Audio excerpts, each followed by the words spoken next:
Hey there, a few people have been asking for tips on Micah song and how to play that in a band context and also by yourself.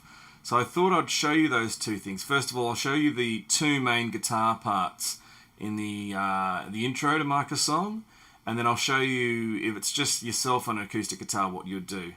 So I'll get the tab up on the bottom of the screen here, and I'll show you the acoustic guitar part first. A lot of it is based around this open E sort of shape, so on the 7th and 9th frets on the A, D and G string. I hope you can see that there. And these top B and E string ring out through most of this. Now the other thing to remember is, because you're playing in a band context, the bass is holding down the chord progression.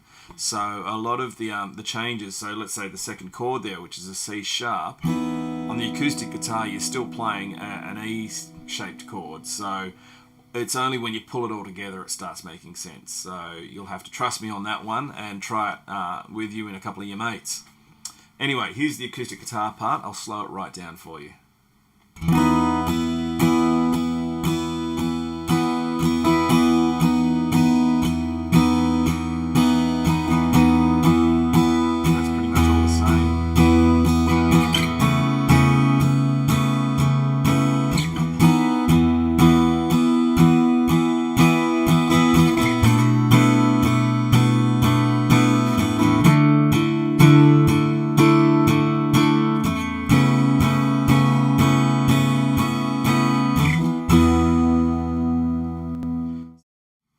Okay, so for the electric guitar part, it's playing an octave pattern, and it just, well basically, so if you have a look on the A and the G string, so that's your octave shape there. I'm strumming all the strings, but the way I'm muting it means the only strings that are ringing are the ones I'm fretting, and then basically that shape is just keeping the same shape and moving around to the notes. Alright, so I'll play that for you and the tab will be up there again.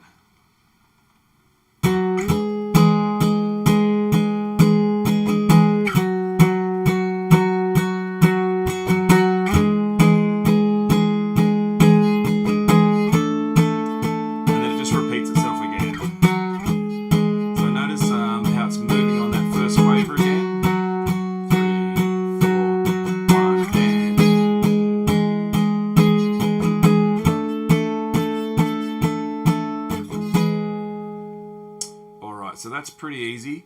Do that on electric, a bit of overdrive and a bit of delay, it should sound sweet. So yeah, so that's what you do if you've, as I said, if you've got the bass guitar and the two guitars, try it with those two parts and that should fill it right out. But if it's just yourself on acoustic, we'll have to do something different to try and get the melody on top as well as the chord changes underneath. So we're going to capo, I'll move over a bit so you can see this, we're going to capo on the 2nd fret here. And that means you'll be playing in D major shapes. Alright, once again the tab will go up. My index and 4th finger are staying put most of the time, and it's this middle finger that's doing a lot of the work. Alright? So there's that melody line again moving on the quaver.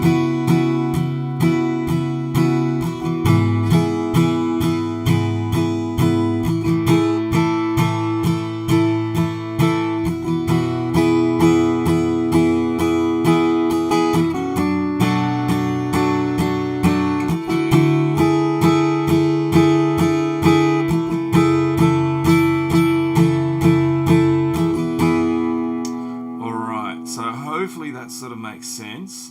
I'll just show you that 3rd chord because that's the one that's a bit trickier. So got that 1st chord, the C minor, C sharp minor, and then for the E on G sharp, so with the middle finger hitting the G sharp down here, and then that melody pattern is raising by squishing down our 1st finger, so that becomes a bar chord in that D shape.